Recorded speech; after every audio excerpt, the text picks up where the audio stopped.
बाबू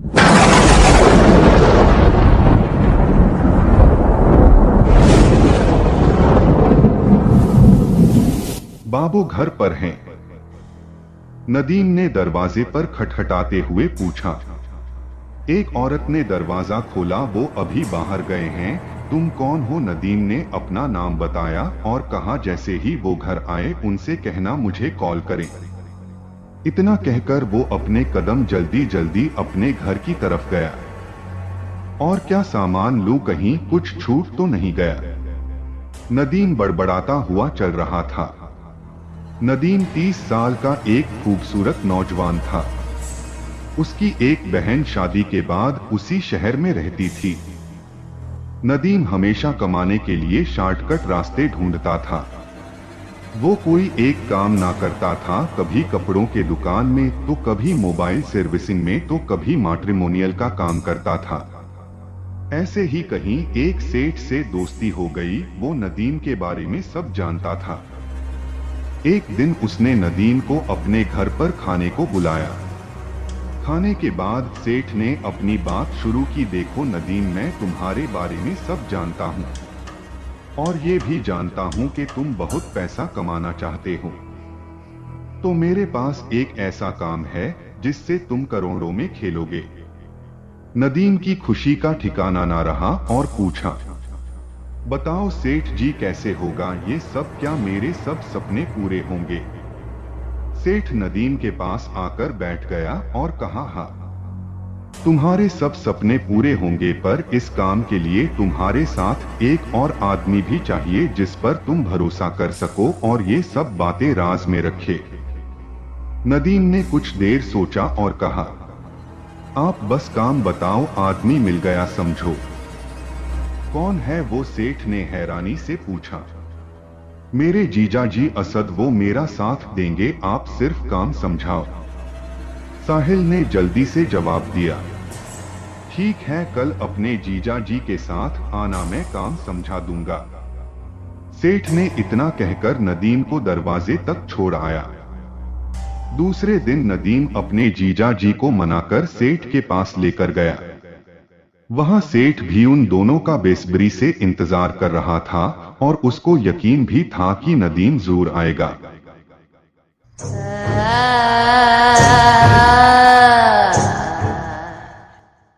नदीम को देखकर वो सेठ बहुत खुश हुआ और वो दोनों को लेकर एक शापित पहाड़ी पर ले गया जहां पर उसका एक और घर था और वहां एक बहुत बड़ा पेड़ था। उसको दिखाकर सेठ जी ने कहा, इस पेड़ के नीचे बहुत सारा खजाना है, उसमें बहुत सारा सोना छुपा हुआ है।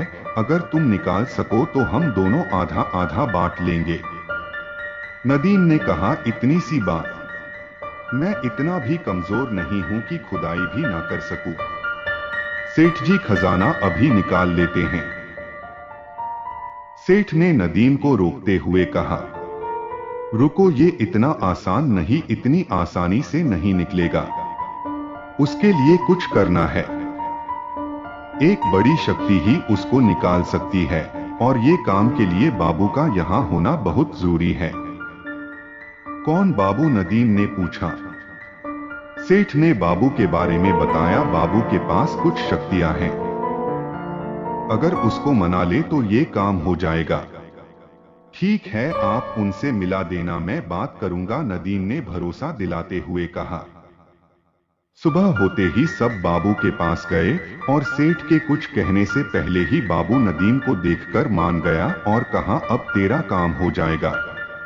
कल की रात बहुत अच्छी है, सब सामान लेकर आ जाना। और तुम, क्या नाम है तुम्हारा? आज शाम तुम मेरे घर आना। बाबू ने नदीम की तरफ इशारा करते हुए कहा। जी, मैं आ जाऊंगा। इतना कहकर सब वहां से निकल गए। घर जाकर असद ने नदीम को बहुत समझाया। मुझे ये सब कुछ ठीक नहीं लग रहा है। छोड़ दो ये सब, अगर तुम्हारी दीदी को पता चलेगा तो वो मुझे छोड़ेगी नहीं। और तुम? नदीम ने असद की बातों को काटते हुए कहा, अब मैं पीछे नहीं देखूंगा, मुझे सिर्फ आगे बढ़ना है। अभी बाबू के घर भी जाना है, मैं चलता हूँ। तुम अकेले नहीं जाओगे, मैं भी साथ चलूंगा। असद भी तैयार हो गया। बाबू के घर पहुंचते ही वहां बहुत सारी औरतें थी। ये देखकर दोनों हैरान रह गए और एक औरत से पूछा, बाबू कहाँ हैं?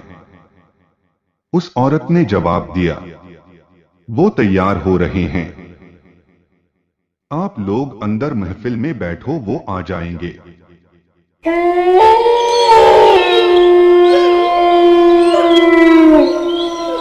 उस औरत के जवाब ने उन दोनों को और उलझन में डाल दिया और वो अंदर महफिल में गए।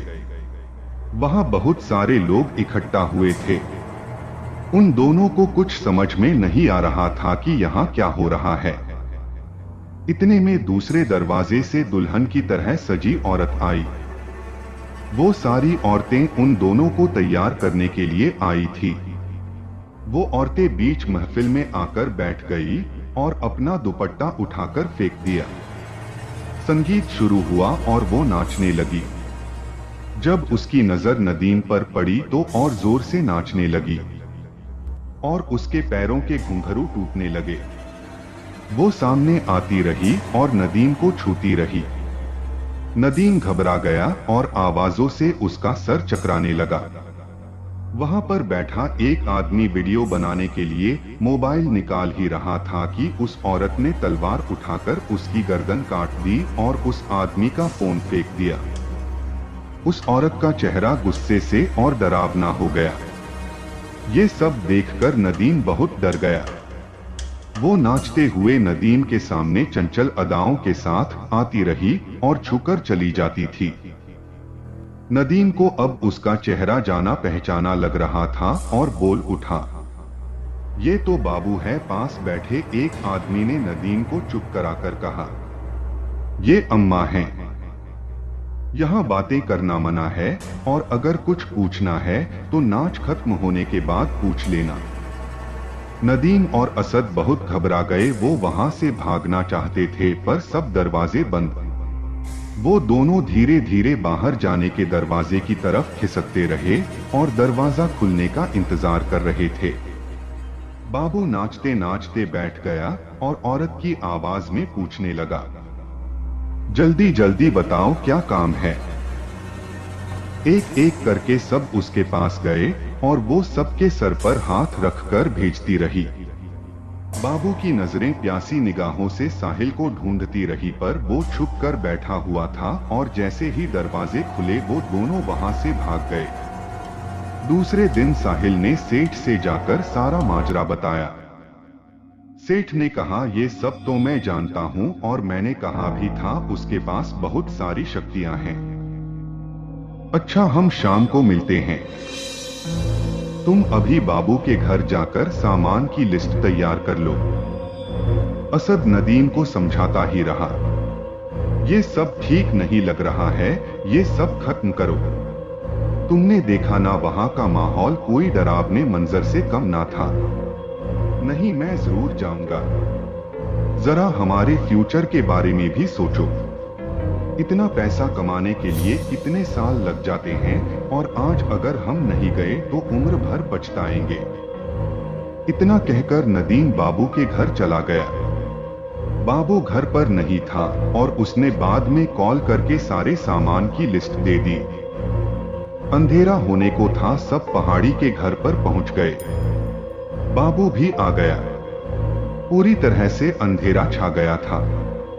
अंधेरे में एक दूसरे के चेहरे भी नहीं दिख रहे थे।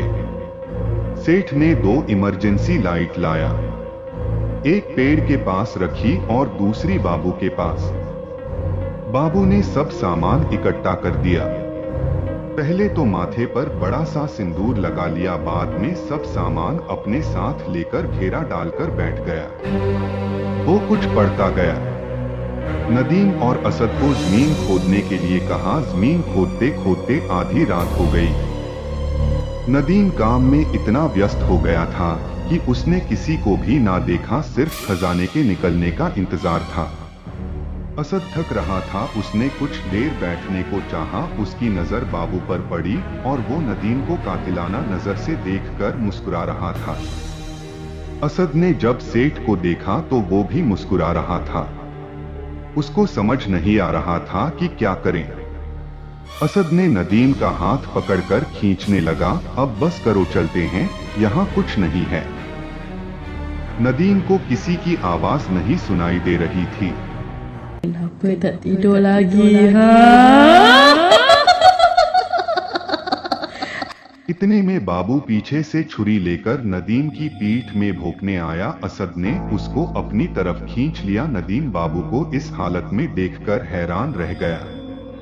बाबू का चेहरा भयानक हो गया था। असद नदीम को खींच कर ले गया। सेठ के पैरों में इतनी ताकत नहीं थी कि वो भागकर पकड़ सके, और बाबू के रूप रही एक प्यासी आत्मा नदीम के खून की प्यासी हो रही थी। वो चिल्लाने लगी, इतना भला नौजवान हाथ से निकल रहा है, पकड़ लो उसको, नहीं तो मैं तुम्हें कुछ नहीं दूंगी। सेठ ने बहुत कोशिश की पर पकड़ नहीं पाया। नदीम और असद दोनों वहां से फरार हो गए। बाबू पर एक प्यासी आत्मा का साया था।